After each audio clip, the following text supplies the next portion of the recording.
ठीक है। पार्ट 5 दैनिक जीवन में रसायन।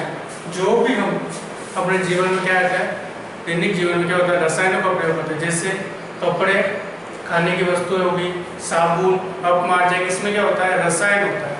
ठीक है। साबुन क्या होता है, स्वाद में क्या होता है, कड़वा होता है। और ये जो खाने की जो वस्तु हो गई, जैसे टमाटर हो गया, नींबू हो गया, ये क्या होते हैं, स्वाद में क्या होते हैं, खट्टे होते हैं। ठीक है। इनका स्वाद में खट्टा होना और साबुन और इनका क्या होना, कड़वा होना, क्या कारण है इसका, ठीक है, अम्ल और क्षार। ठीक है। इसमें रसायन उपस्थित होते हैं, कौन कौन से, अम्ल और क्षार। इस कारण की वजह से क्या होते हैं, ये हमें खट्टे और कड़वे। ठीक है। अब अम्ल, क्षार जैसे इसमें साबुन व उपमार्जक। ठीक है। अम्ल किसमें उपस्थित होगा, जैसे टमाटर मान लेते हैं, नींबू, दही, इसमें क्या होता है, अम्ल उपस्थित होता है। इस कारण की वजह से हमें क्या है, खट्टे। फिर इसमें क्या होता है, ये क्या होते हैं, स्वाद में क्या होते हैं, कड़वे होते हैं। ठीक है। अम्ल और क्षार के कारण आज हम पढ़ेंगे अम्ल एवं क्षार। ठीक है। फिर उसके बाद पढ़ेंगे अम्ल और क्षार के आपस में क्रिया द्वारा क्या बनता है, लवण का निर्माण। ठीक है। तो सबसे पहले टॉपिक डाल दो अम्ल।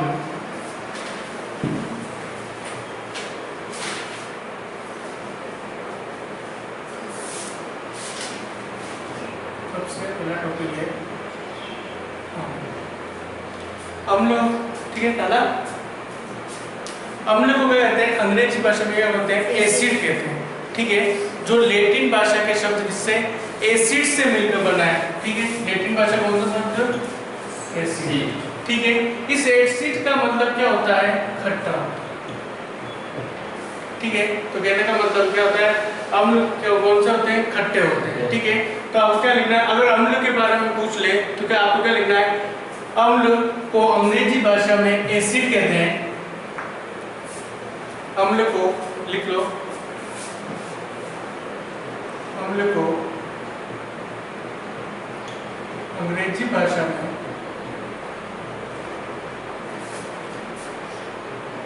एसिड कहते हैं।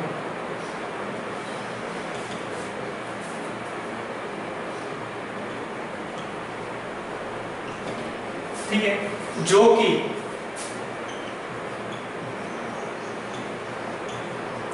लैटिन भाषा के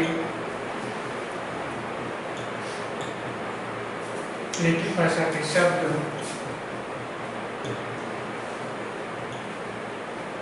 एसिड। ठीक है। एसिड का मतलब क्या होता है, खट्टा। जो कि लैटिन भाषा के शब्द एसिड से मिलकर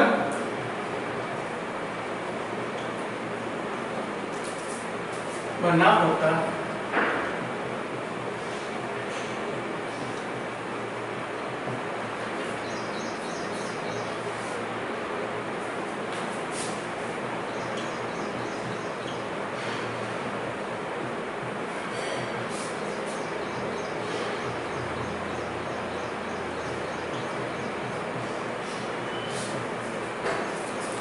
ठीक है।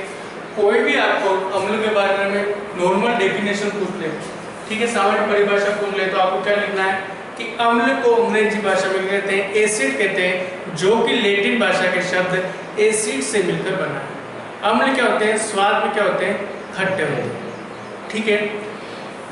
अगर आप अब आप पता कैसे करेंगे कि कौन सा अम्ल है। ठीक है। तो अम्ल का एक क्या गुण होता है, वो क्या करता है, नीले लिटमस पत्रों क्या कर देता है, लाल कर देता है। लिटमस पत्र होता है इतना सा छोटा होता है।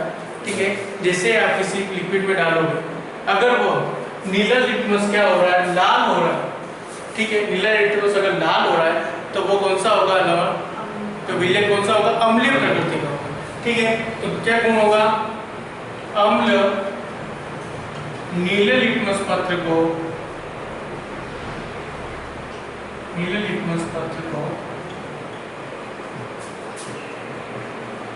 लाल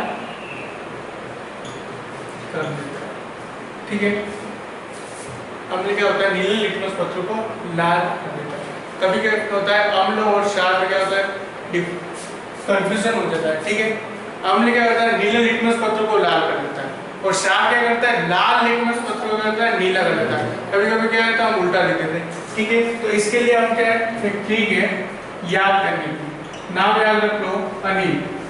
क्या याद रख ले, अनिल रख ले। अ का मतलब क्या हो गया, अम्ल। नी का मतलब क्या हो गया, नीला। क्या हो गया, नीला। और ला का मतलब क्या हो गया, लाल। मतलब अम्ल जो होता है नीले लिटमस पत्र को होता है लाल। ये क्या है, ठीक है, इसका ध्यान रखना। अनिल नाम याद रखना, इससे क्या हो जाएगा, आपको नीले लिटमस पत्र को लाल कर देता है। ठीक है, फिर हम कुछ उदाहरण की बात कर देते हैं। जैसे उदाहरण लिख देते हैं, कोई भी परिभाषा पूछे उसमें उदाहरण जरूर लिखना। ठीक, कोई भी परिभाषा, अम्ल पूछे या क्षार पूछे, उसमें उदाहरण जरूर लिखना। ठीक है, जैसे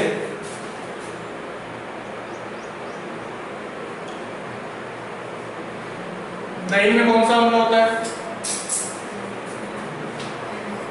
दही में अम्ल होता है लैक्टिक अम्ल। क्या होता है, लैक्टिक अम्ल होता है, जिसके कारण क्या होता है, दही हमें खट्टा होता है। ठीक है, स्वाद में क्या होता है, खट्टा होता है। सेकंड उदाहरण लेता हूं, सिरका।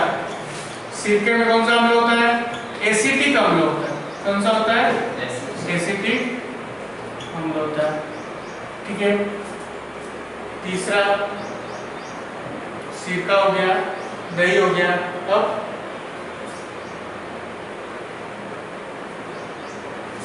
नींबू, नींबू में कौन सा अम्ल होता है, अभी कोई पूछता है, टार्टरिक अम्ल। नींबू में टार्टरिक अम्ल।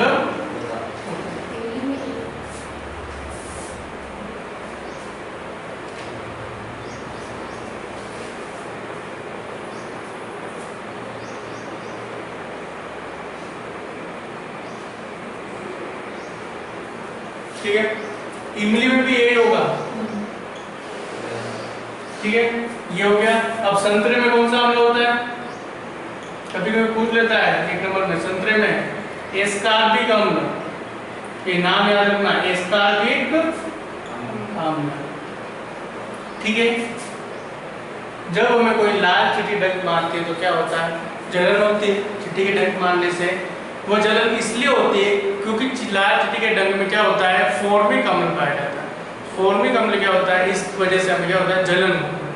तो लाल चींटी के डंक में कौन सा होता है, लाल चींटी के डंक में कौन सा अम्ल होता है, फॉर्मिक अम्ल।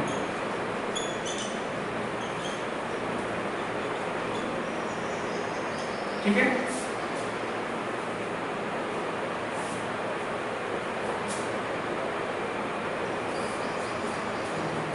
और जठर रस में कौन सा होता है, हाइड्रोक्लोरिक अम्ल। जठर रस में कौन सा होता है, हाइड्रोक्लोरिक अम्ल। क्या सूत्र है, HCl, हाइड्रोक्लोरिक अम्ल।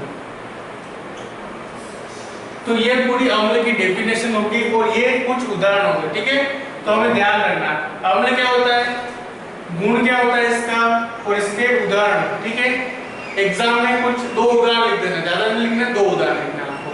ठीक है, कभी कभी क्या पूछ लेता है 1 नंबर में कि नींबू में कौन सा अम्ल पाया जाता है, तो हमें क्या करना है, टार्टरिक अम्ल। या आपको मिलान कीजिए और 4 पॉइंट दे देगा, दही, सिरका, नींबू और संतरा। ठीक है, आपको मिलान करना पड़ेगा कि इसमें कौन सा अम्ल। कभी कभी क्वेश्चन ऐसे भी पूछ लेता है। ठीक है, इसलिए हमें ध्यान रखना। ठीक है, तो ये तो हो गया अम्ल। अब हम क्या पढ़ेंगे, क्षार। ठीक है, तो क्षार क्या होता है,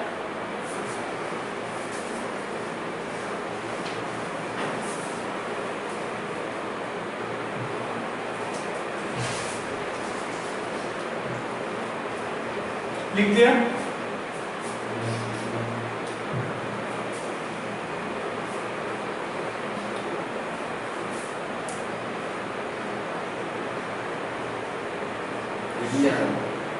साबुन, डिटर्जेंट हो गया, मार्जर, जो भी है वो क्या होते हैं, स्वाद में क्या होते हैं, कड़वे होते हैं। स्वाद में कड़वा किसके कारण होता है, किस रसायन के कारण होता है, क्षारक उपस्थित होता है। ठीक है, तो क्षार के बारे में पूछ ले तो यह क्या होते हैं, स्वाद में क्या होते हैं,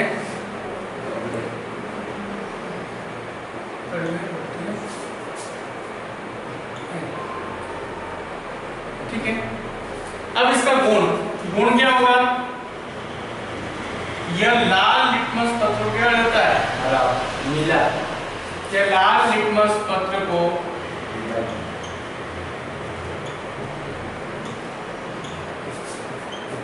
नीला कर देता। ठीक है, क्षार क्या करता है? लाल लिटमस पत्र को क्या कर देता है? नीला कर देता है। बल्कि अम्ल क्या करेगा? नीले लिटमस पत्र को क्या करेगा?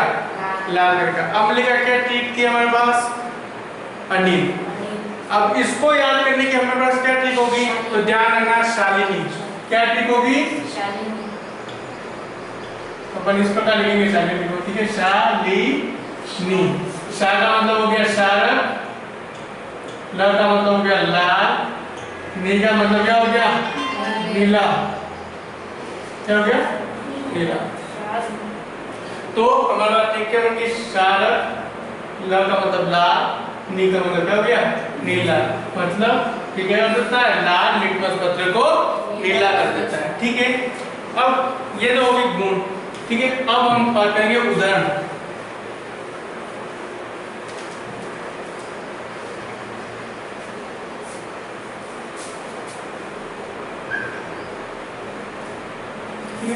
उदाहरण में क्या? जैसे NaOH, सोडियम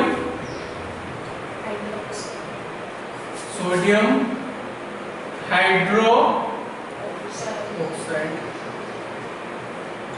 ठीक है, दूसरा हो गया मैग्नीशियम हाइड्रोक्साइड।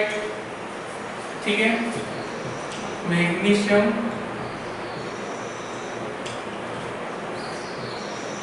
Hydro oxide.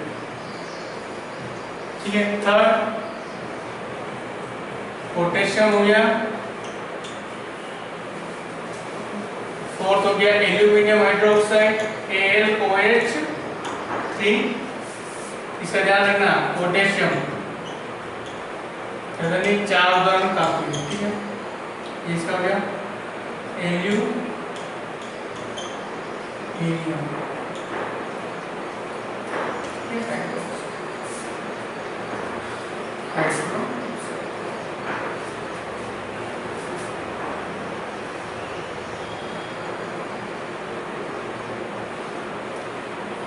तो इस प्रकार क्या है कि जो क्षारक होते हैं ये क्या होते हैं? स्वाद में क्या होते हैं? कड़वे होते हैं। और ये क्या कर देता है? लाल लिटमस पत्र को नीला कर देता है।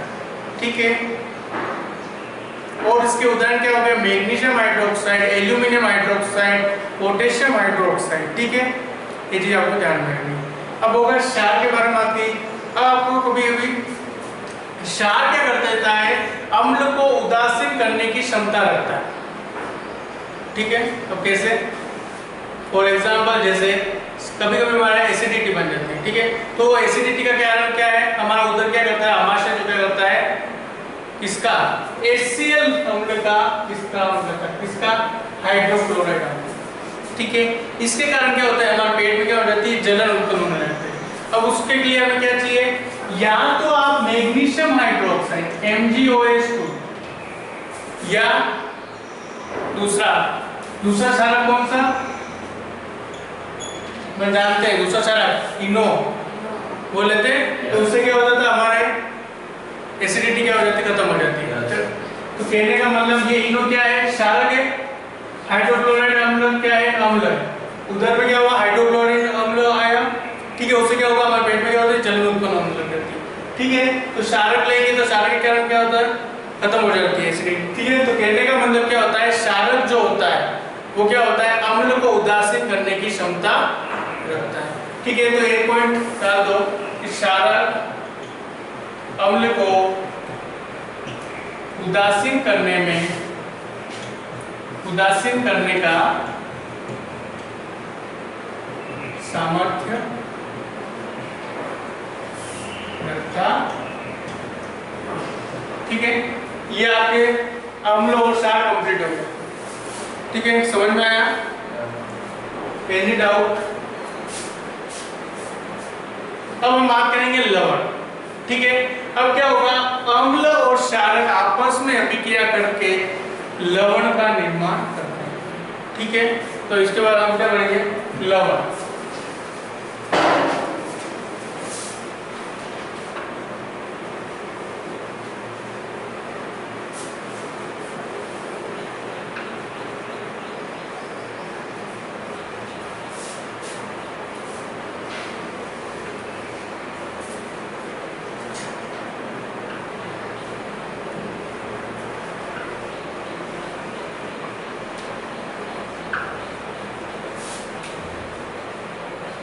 ठीक है, अब हम पढ़ेंगे तीसरा जो टॉपिक है वो होता है लवण। जैसे इसमें क्या होता है, अम्ल और क्षार जब हम दोनों की आपस में अभिक्रिया कराते हैं, ठीक है, तो हम क्या करते हैं, दोनों की आपस में अभिक्रिया करते हैं। जैसे मैं एक अम्ल का उदाहरण ले देता हूँ, HCl, ठीक है। दूसरा क्षार कौन सा ले लिया हमने, NaOH,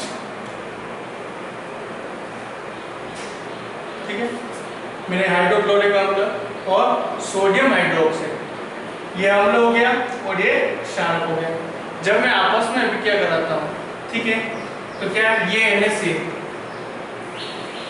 ये इस Cl के साथ अभिक्रिया करते हैं, ठीक है। यहाँ पर क्या होता है, H प्लस होता है और Cl क्या होता है, माइनस होता है, ध्यान रखना क्लोरीन के ऊपर। और यहाँ पे क्या होता है, सोडियम क्या होता है, प्लस होता है, और इधर क्या होता है, माइनस होता है। ये दोनों प्लस में आपस में अभिक्रिया करेंगे और ये दोनों आपस में अभिक्रिया करेंगे। जब ये दोनों आपस में अभिक्रिया करके किसका निर्माण कर लेते हैं, NaCl का निर्माण करते हैं। और NaCl आपको पता ही है क्या होता है, नमक, सोडियम क्लोराइड, नमक, ठीक है।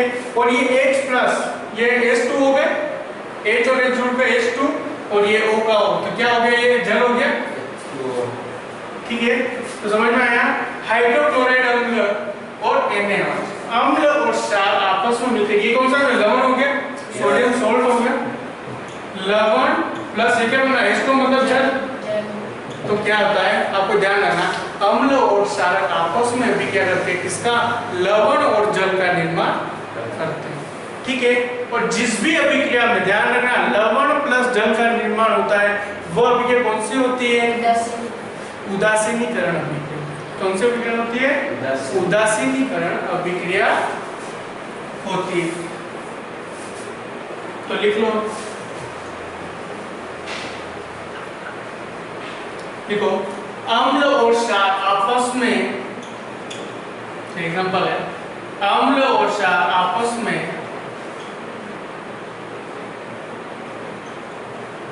अभिक्रिया करके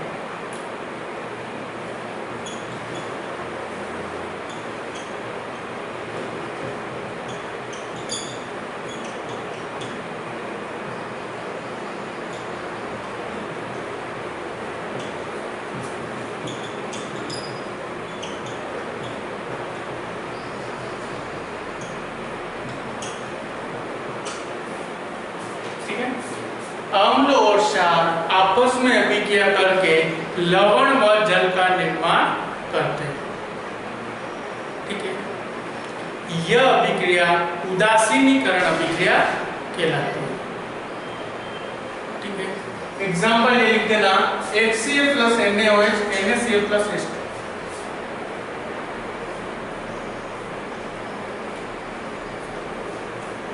जैसे मैं समझाता हूँ,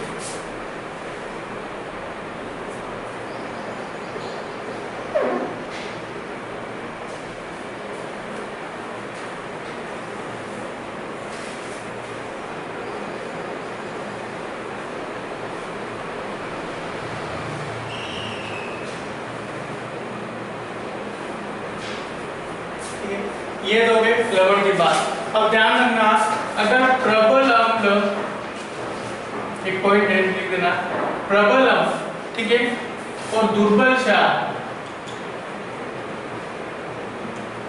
आपस में अभिक्रिया करेंगे, ठीक है, तो क्या होगा, विलय कौन से प्रकृति का होगा, अम्लीय प्रकृति का होगा, ठीक है। प्रबल अम्ल, जैसे मैं एक एग्जांपल लेता हूँ, हाइड्रोक्लोराइड, ठीक है, और दुर्बल क्षार मतलब था, तो विलेन कौन सा प्रकृति का होगा? अम्लीय प्रकृति का होगा। सॉरी यहाँ पे NH4OH। ठीक है, अगर विलेन कौन सा, अगर मैं दुर्बल अम्ल और प्रबल क्षार को आपस में मिलाता हूँ, प्रबल क्षार को आपस में मिलाता हूँ, तो विलेन कौन सा होगा? क्षारीय प्रकृति का। ठीक है, फॉर एग्जाम्पल जैसे दुर्बल अम्ल, ठीक है, प्लस प्रबल क्षार को मैं जब आपस में मिलाऊंगा तो विलेन कौन सा होगा? प्रबल क्षार प्रकृति का होगा। ठीक है, जैसे एग्जाम्पल एसिटिक अम्ल और मैं NaOH को आपस में मिलाता हूँ तो विलेन कौन सा होगा? CH3COOH। ठीक है, एसिटिक अम्ल क्या है? दुर्बल अम्ल है, तो प्रबल क्षार कौन सा है? NaOH। आपस में मिलाऊंगा तो प्रबल क्षार। जब हम प्रबल क्षार को मिलाएंगे और दुर्बल अम्ल को मिलाएंगे तो प्रबल क्षार प्रकृति का होगा, और प्रबल अम्ल और दुर्बल क्षार को मिलाएंगे तो कौन सा होगा? प्रबल अम्ल प्रकृति का होगा। तो ये तो हो गया लवण। ठीक है, इसमें कौन सी उदासीनीकरण अभिक्रिया होगी।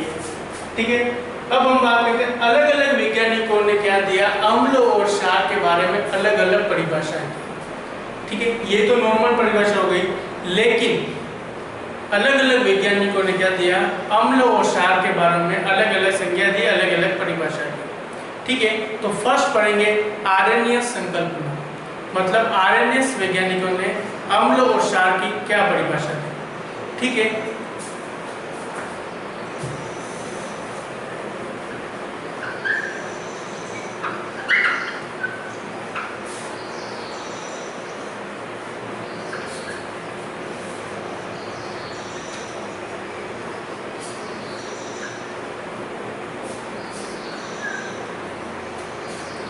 फर्स्ट आरएनएस संकल्पना।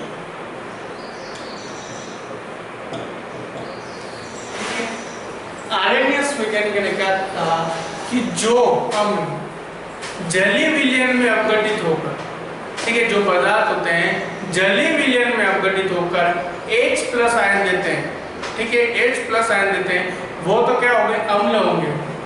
ठीक है, और जो पदार्थ जलीय विलयन में अपघटित होकर हाइड्रोक्सिल आयन, कौन सा? OH-, हाइड्रोक्सिल आयन OH- देते हैं, वो क्या होंगे? क्षार होंगे। ठीक है, जैसे ये जल H2, इसमें मैंने कौन सा किया?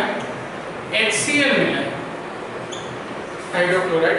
ठीक है, इसमें मिला दिया, ये जल में क्या होगा? अपघटित होगा, मतलब घुल गया। ठीक है, घुलकर कौन सा आयन देगा? H+ HCl- अलग हो गया, H+, कौन सा आयन देगा? H+। और जो पदार्थ जलीय विलयन में अपघटित होकर H+ आयन देते हैं, वो कौन सा? वो क्या कहलाते हैं? अम्ल कहलाते हैं। ठीक है, ये किसने बोला? आरएनएस ने बोला। और क्षार में क्या होगा? ये जैसे जल लिया H2O,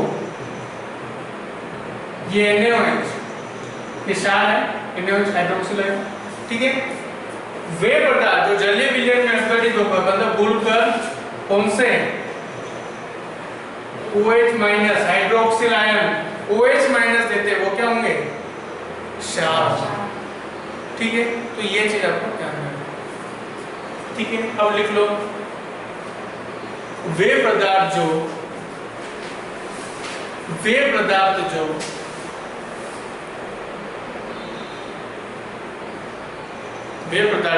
जलीय विलयन में अपघटित होकर, वे पदार्थ जो जलीय विलयन में अपघटित होकर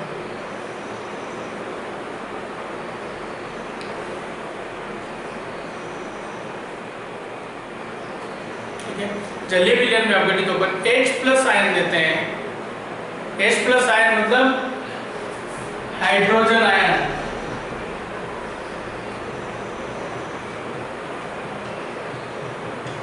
ठीक है, H+ आयन देते हैं, वे अम्ल कहलाते हैं। वे क्या कहलाते हैं? अम्ल कहलाते हैं।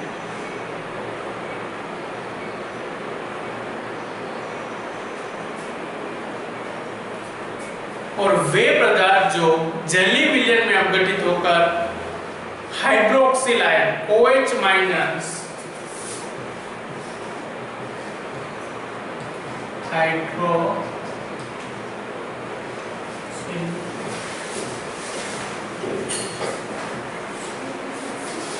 ठीक है, वे पदार्थ जो जलीय विलयन में अपघटित होकर OH माइनस हाइड्रोक्सिल आयन देते हैं क्षारक कहलाते हैं।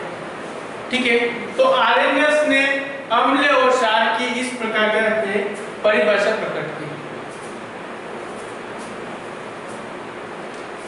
अब ये देखना, ये H प्लस हो गया और ये C माइनस हो गया, ये जल का H2 का अवशेष। ठीक है, ये H प्लस इस जल के साथ अभिक्रिया करके, ये H प्लस इस जल के साथ अभिक्रिया करके क्या बनेगा, H3O बनेगा। ठीक है, ये क्या करेगा, जल के साथ अभिक्रिया करके क्या बनेगा, H3O।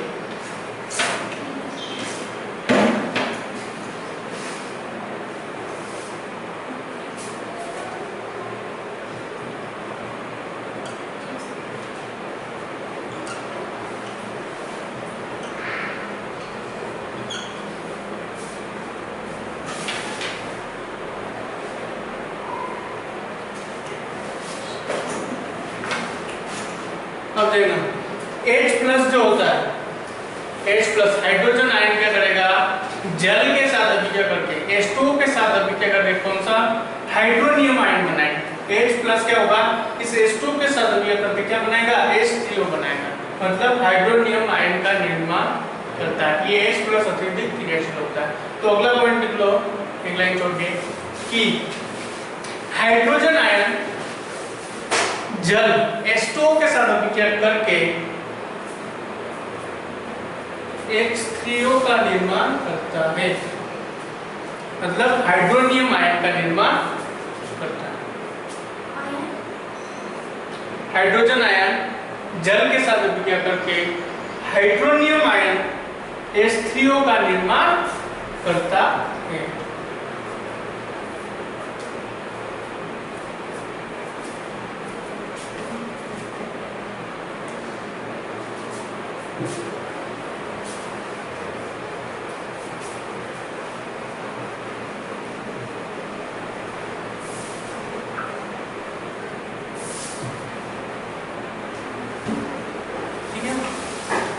ये हो गया।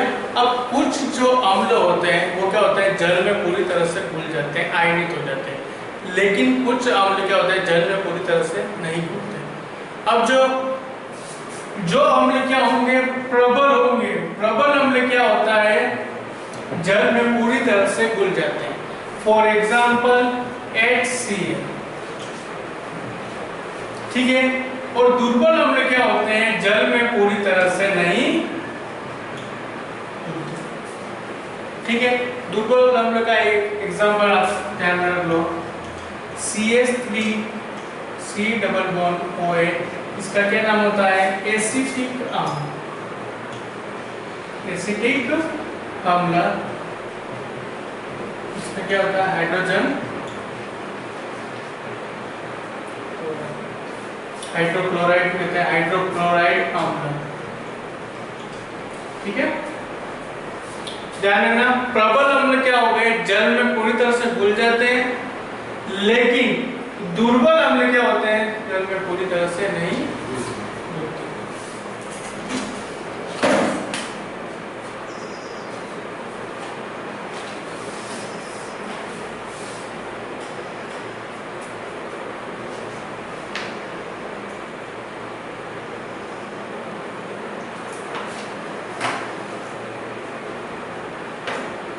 ठीक है, अब इसी तरह क्या होते हैं, प्रबल क्षार।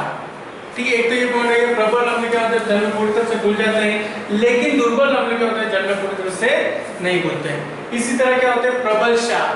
प्रबल क्षार भी ऐसे इसी तरह होते हैं कि वह जल में क्या होते हैं, पूरी तरह से घुल जाते हैं, लेकिन दुर्बल क्षार जो होते हैं वो जल में पूरी तरह से नहीं घुलते। ठीक है, तो प्रबल क्षार के क्या उदाहरण है, पोटेशियम हाइड्रोक्साइड और सोडियम हाइड्रोक्साइड। तो एक पॉइंट और लिख दो, प्रबल क्षार। प्रबल क्षार जल में पूरी तरह से क्या होते हैं, घुलनशील होते हैं। और एग्जांपल क्या है, NaOH, पोटेशियम हाइड्रोक्साइड, ठीक है। और दुर्बल क्षार क्या होते हैं, जल में क्या होते हैं, पूरी तरह से आयनित नहीं होते, कुछ कण शेष बच जाते हैं, ठीक है। तो इसका एग्जांपल क्या हो गया, NH4, ठीक है। तो आपको ये चीज ध्यान रखना।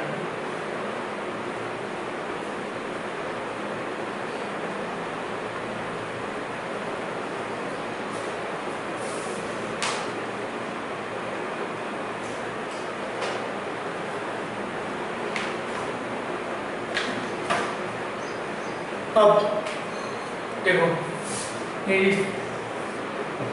हाइड्रोजन क्लोराइड मिला है इसमें, और इसमें क्या मिला है, NaOH मिला है, ठीक है। इसमें अब ये क्या बनाएगा, H+ बनाएगा, और ये क्या बनाएगा, OH- बनाएगा। और ये आपस में अभी क्या किसका निर्माण करेगा, H2O का निर्माण करेगा। H2O का निर्माण करेगा, HCl में H+, इसमें OH-, ये दोनों आपस में मिलकर H2O का निर्माण करता है। मैंने बताया था जिसमें जल बनता है वो कौन सी अभिक्रिया होगी, उदासीनीकरण अभिक्रिया होगी। तो इसमें RNS ने क्या बोला, हाइड्रोजन आयन तथा हाइड्रोक्सिल आयन OH- आपस में जुड़कर जल का निर्माण करते हैं। यह अभिक्रिया क्या होती है, उदासीनीकरण अभिक्रिया होती है। तो लिख लीजिए एक लाइन करके। तो आपको आरएनएस के बारे में पूछे कि आरएनएस संकल्पना बताइए, आरएनएस ने अम्ल क्षार के बारे में क्या बोला, तो आपको ये सब पॉइंट लिखने हैं। पहला पॉइंट क्या होता है, अम्ल किसे कहते हैं, जो H+ आयन देता है, ठीक है, जल में बोलो। क्षार क्या होता है, जो OH- आयन देता है, ठीक है। फिर प्रबल अम्ल, प्रबल क्षार का उदाहरण देना है आपको कि प्रबल अम्ल होगा जल में घुलनशील होगा, प्रबल क्षार होगा जो जल में घुलनशील होगा। दुर्बल अम्ल, दुर्बल क्षार क्या होते हैं, अघुलनशील होते हैं, ये आपको लिख लेना। उसके बाद क्या लिखना है आपको, H+ OH- H2O का निर्माण करते हैं, मतलब हाइड्रोजन आयन हाइड्रोक्सिल आयन आपस में मिलकर जल का निर्माण करते हैं। यह क्रिया क्या कहलाती है, उदासीनीकरण अभिक्रिया कहलाती है। एक चीज ये हो गई, ठीक है। फिर एक और चीज लिखते हैं हम लोगों को, H+, जैसे ये जल है, जल में मैंने HCl मिलाया, ये H2O, ठीक है। ये क्या बना, H+ बना इसका, ये H2O के साथ ये क्या बनाएगा, H3O बनेगा, हाइड्रोनियम आयन बना है। तो ये पॉइंट ये लिखना है आपको, ठीक है। तो आरएनएस के बारे में जितना भी लिखे आपको ये चीज लिखनी है सब, ठीक है। ये लिखा है H+ OH- आपस में क्या होगा, इसका निर्माण करेंगे, H2O का निर्माण करेंगे। ये अभिक्रिया कहलाती है उदासीनीकरण अभिक्रिया कहलाती है, ठीक है। ये आरएनएस ने बोला। अब देखो आरएनएस ने उन्हीं अम्लों के बारे में बताया जिसमें क्या हो, H आयन उपस्थित हो। अब देखो जितने भी मैं एग्जांपल ले रहा हूं, जैसे HCl ले लिया, CH3COOH ले लिया, इसमें क्या है, H उपस्थित है, मतलब हाइड्रोजन आयन उपस्थित है। इसमें क्या बोला, जो H+ देगा वही होगा, मतलब उसमें अम्ल में क्या होगा, H उपस्थित होगा, हाइड्रोजन आयन उपस्थित होगा। अब कुछ अम्ल ऐसे होते हैं जिसमें क्या होता है, H उपस्थित नहीं होगा, हाइड्रोजन आयन उपस्थित नहीं होंगे। तो आरएनएस इसके बारे में नहीं बता सका, ठीक है। तो अब हम पढ़ेंगे दूसरे वैज्ञानिकों ने क्या बोला अम्ल क्षार के लिए। तो लिखिए, अम्ल क्षार की ब्रांस्टेड-लोरी संकल्पना।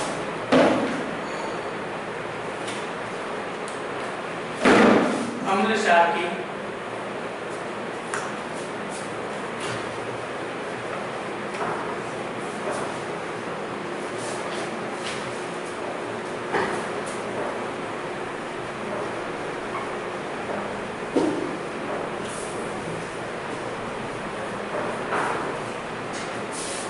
दूसरा है अम्ल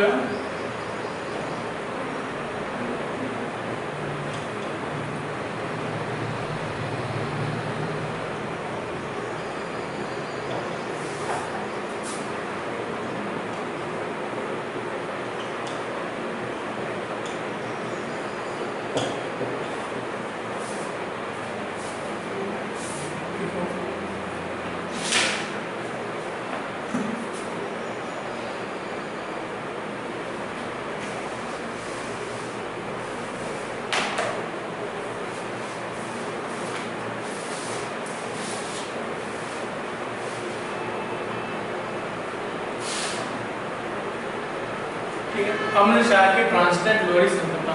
दो वैज्ञानिक थे, ब्रांस्टेड और कौन सा थे, लोरी, ठीक है। इन्होंने क्या बताया कि क्या होता है, जो अम्ल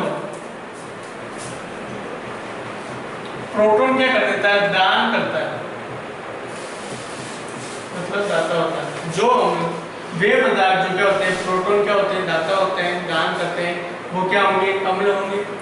और क्षार किसको बोलेंगे, जो क्या होता है, प्रोटॉन क्या होता है, ग्राही होता है, मतलब क्या होता है, ग्रहण करता है, वो क्या होंगे, क्षार, ठीक है। तो ये चीज आपको ध्यान रखनी। जो क्या होंगे, जो पदार्थ प्रोटॉन का क्या देते हैं, दान कर देते हैं, वो क्या पदार्थ क्या कहलाते हैं, अम्ल कहलाते हैं। और जो क्या होते हैं, प्रोटॉन क्या होते हैं, ग्रहण करते हैं, वो क्या कहलाते हैं, क्षार कहलाते हैं। ये क्या ब्रांस्टेड लोरी ने यह परिभाषा दी, ठीक है। जैसे एग्जांपल समझते हैं अपन,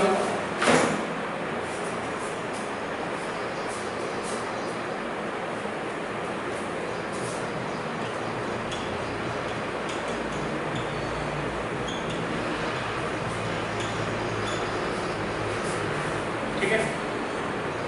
इसमें देखो ये क्या कर रहा है, प्रोटॉन का क्या कर रहा है, इसको दान कर रहा है, ठीक है।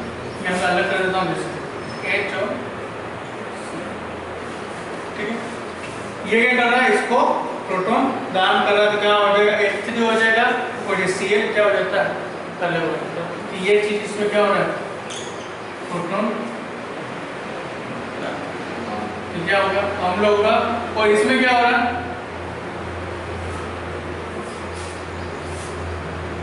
ठीक है। तो ये चीज आपको लिखनी है। तो लिखो वे पदार्थ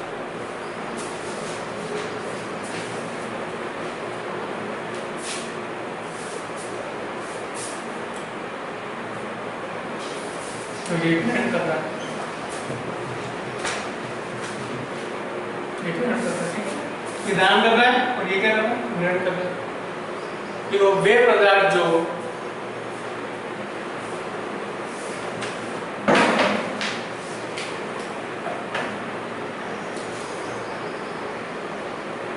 प्रोटॉन दाता होते हैं, वे पदार्थ जो प्रोटॉन दाता होते हैं अम्ल कहलाते हैं। वे पदार्थ जो प्रोटॉन दाता होते हैं अम्ल कहलाते हैं। वे पदार्थ जो प्रोटॉन क्या होते हैं, दाता होते हैं, क्या कहलाते हैं, अम्ल कहलाते हैं। और वे पदार्थ जो प्रोटॉन क्या होते हैं, ग्राही होते हैं, ग्रहण करते हैं, क्या कहलाते हैं, क्षार कहलाते हैं। फॉर एग्जाम्पल HCl हाइड्रोक्लोराइड अम्ल की जब मैं जल के साथ अभिक्रिया कराता हूं तो क्या होता है,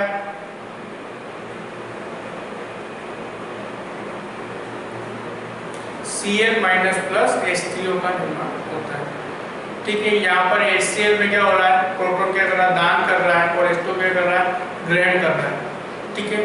तो ये आप एग्जांपल भी लिख सकते हो। तो क्या होगा, शॉर्ट फॉर्म में ध्यान रखना है, अम्ल क्या होते हैं, प्रोटॉन क्या होते हैं, दान करते हैं, और क्षार क्या होते हैं, प्रोटॉन क्या करते हैं, ग्रहण करते हैं, ठीक है।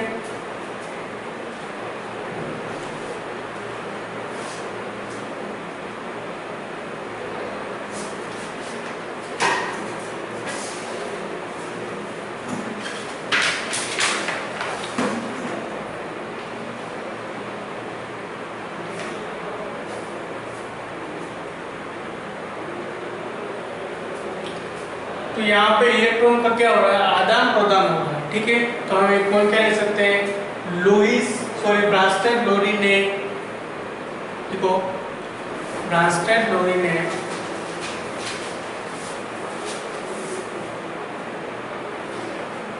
इलेक्ट्रॉन के आधार पर अम्ल और क्षार की परिभाषाएं दी। इलेक्ट्रॉन के आधार पर अम्ल और क्षार की क्या दी, परिभाषा दी। ब्रांस्टेड लोरी ने क्या दी, अम्ल और क्षार की, इसके आधार पर इलेक्ट्रॉन के आधार पर क्या दी, परिभाषाएं दी।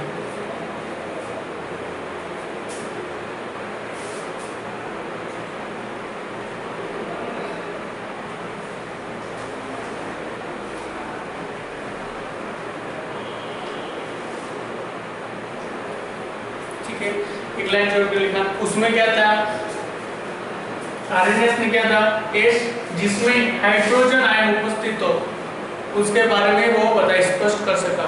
ठीक है, हाइड्रोजन के अलावा वो अम्ल के बारे में पहचान बताना है असमर्थ रहा। इसमें क्या था, BF3 ऐसे जो अम्ल होते हैं इनके बारे में ये बताने में क्या हुआ, असमर्थ रहा। तो लिखो ब्रांस्टेड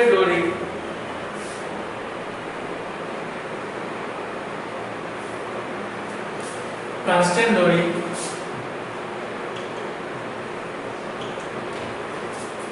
अम्ल क्षार जैसे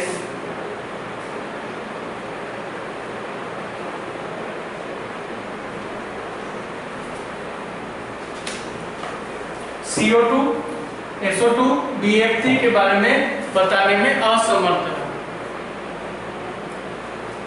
ब्रांस्टेड डोरी BF3, CO2, SO2 जैसे अम्ल एवं क्षार के बारे में बताने में असमर्थ रहा। ठीक है, तो ये तो हो गई अम्ल क्षार की ब्रांस्टेड डोरी संकल्पना। CO2 जैसे अम्ल क्षार,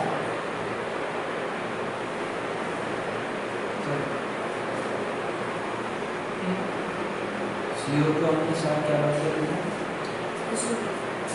ठीक है, के बारे में बताने में असमर्थ, अम्ल एवं क्षार के बताने में असमर्थ रहा।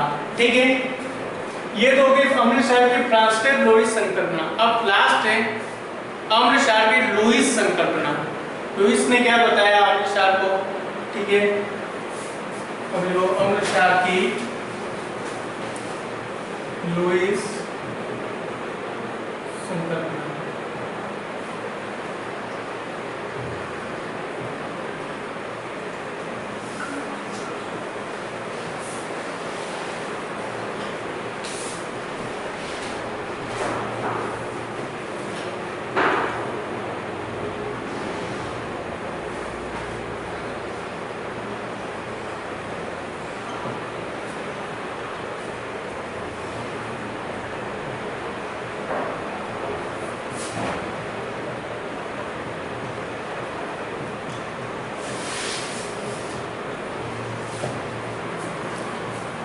लुईस ने क्या बताया, वे पदार्थ जो इलेक्ट्रॉन युग्म का, इलेक्ट्रॉन युग्म मतलब स्पेयर के रूप में होते हैं, जैसे NH3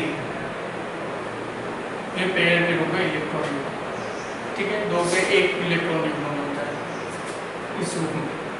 ठीक है, वे पदार्थ जो इलेक्ट्रॉन युग्म क्या होते हैं, ग्रहण करते हैं, उसमें क्या था, दान करते हैं, तो क्या होता है अम्ल। इसमें क्या होगा, उल्टा होगा उसका, ब्रांस्टेड डोरी का उल्टा होता है कि वे पदार्थ जो इलेक्ट्रॉन युग्म का क्या होता है, इलेक्ट्रॉन युग्म क्या करते हैं, ग्रहण करते हैं, ग्राह्य होते हैं, वो क्या होते हैं अम्ल। ठीक है, और वे पदार्थ जो इलेक्ट्रॉन युग्म क्या कर देते हैं, दान कर देते हैं, त्यागते हैं, वो क्या कहलाते हैं, क्षार कहलाते हैं। तो इस प्रकार क्या हुआ, अम्ल क्षार के बारे में लुईस ने ये इस प्रकार परिभाषा दी। तो लिख लीजिए, वे पदार्थ जो इलेक्ट्रॉन युग्म का, वे पदार्थ जो इलेक्ट्रॉन युग्म ग्रहण करते हैं,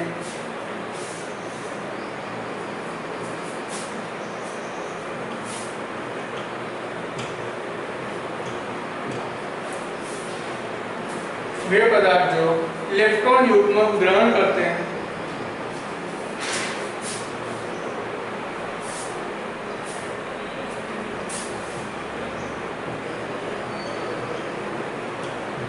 वे पदार्थ इलेक्ट्रॉन युग्म ग्रहण करते हैं,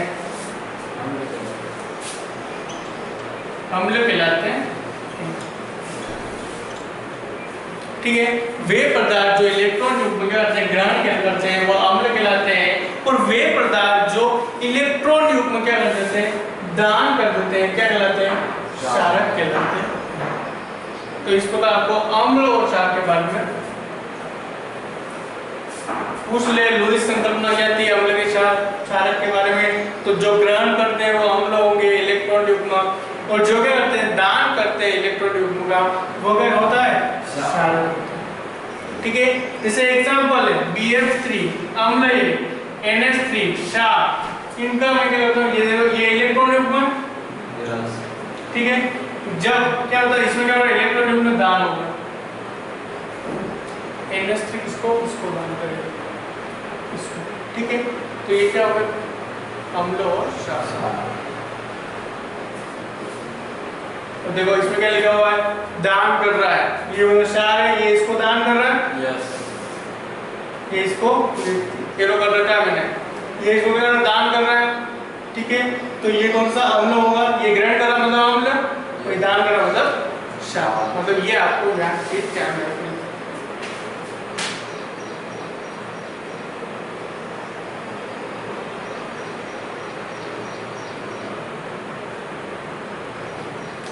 फिर दूसरी बात, वे यौगिक क्या होते हैं, लुईस ने एक और चीज बताई कि वे यौगिक जिनका क्या होता है अष्टक अपूर्ण होता है, वो क्या होते हैं, अम्ल होते हैं, अष्टक अपूर्ण। जैसे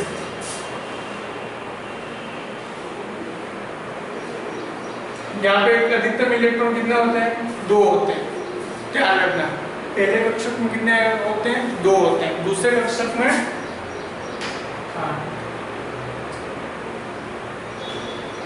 3 6 7, ठीक है, अगर इसमें 8 नहीं है तो मतलब वो अपूर्ण होगा। तो इस बारे में बताया कि लुईस ने वे यौगिक जिनका क्या हो, अष्टक क्या हो, अपूर्ण हो, जैसे BF3, वो क्या होंगे, अम्ल कहलाएंगे, ठीक है, तो ये आपको चीज क्या वे यौगिक जिनका क्या हो अष्टक अपूर्ण होता है, लुईस अम्ल कहलाते हैं, और वे यौगिक जिनका अष्टक क्या होगा,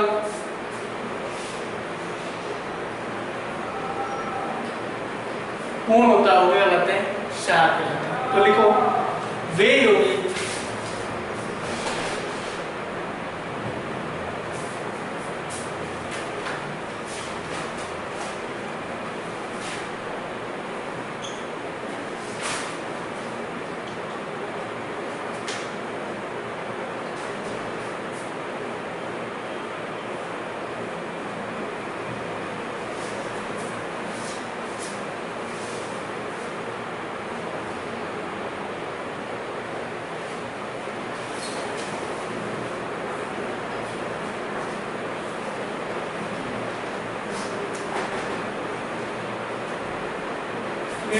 वे यौगिक क्या होता है जिनका अष्टक क्या होता है, अपूर्ण होता है, लुईस अम्ल कहलाते हैं, जैसे BF3,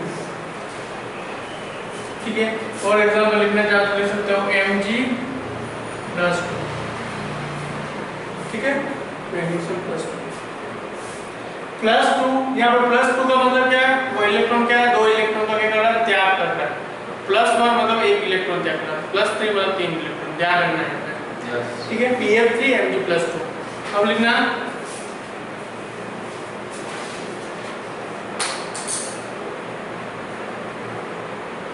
इलेक्ट्रॉन का एकाकी युग्म, इलेक्ट्रॉन युग्म रखने वाले यौगिक क्षार का निर्माण, इलेक्ट्रॉन युग्म रखने वाले यौगिक क्षार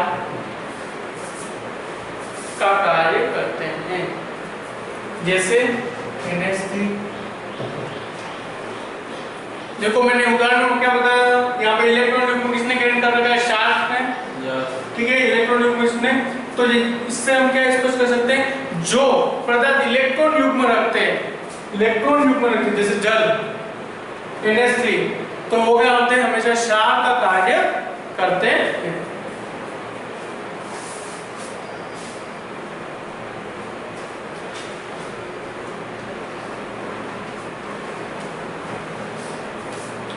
तो क्या होता है, अब देखो RNS ने क्या, जिसमें क्या हाइड्रोजन आयन उपस्थित नहीं होता उसके बारे में परिभाषा अम्ल और क्षार की पहचान नहीं कर सका, लेकिन लुईस के आधार पर जिसमें क्या होते हैं हाइड्रोजन आयन क्या हो उपस्थित नहीं भी हो, तो भी हम अम्ल और क्षार में डिफाइन कर सकते हैं कि कौन सा अम्ल होगा और कौन सा क्षार होगा।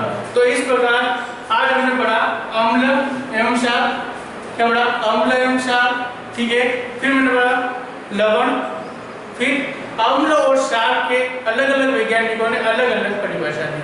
आरएनएस ने क्या बोला कि जो H+ आयन देते हैं वो अम्ल होंगे, जो OH- आयन देते हैं वो क्या होंगे, क्षार होंगे, ठीक है।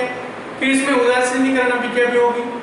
फिर आरएनएस के बाद ब्रांस्टेड और लोरी ने क्या बोला, जो क्या होते हैं प्रोटॉन का दान करते हैं अम्ल, और जो प्रोटॉन ग्रहण करते हैं वो क्षार। लुईस ने क्या बोला, जो प्रोटॉन क्या होते हैं ग्राही होते हैं वो अम्ल होंगे, और जो प्रोटॉन दान करते हैं वो क्या होंगे, क्षार होते हैं, इलेक्ट्रॉन युग्म का, ठीक है। फिर इलेक्ट्रॉन युग्म रखने वाले युग्म क्या होते हैं, क्षार होते हैं, जिसका अष्टक अपूर्ण होते हैं वो क्या होंगे, लुईस अम्ल होंगे, ठीक है। तो ये चीज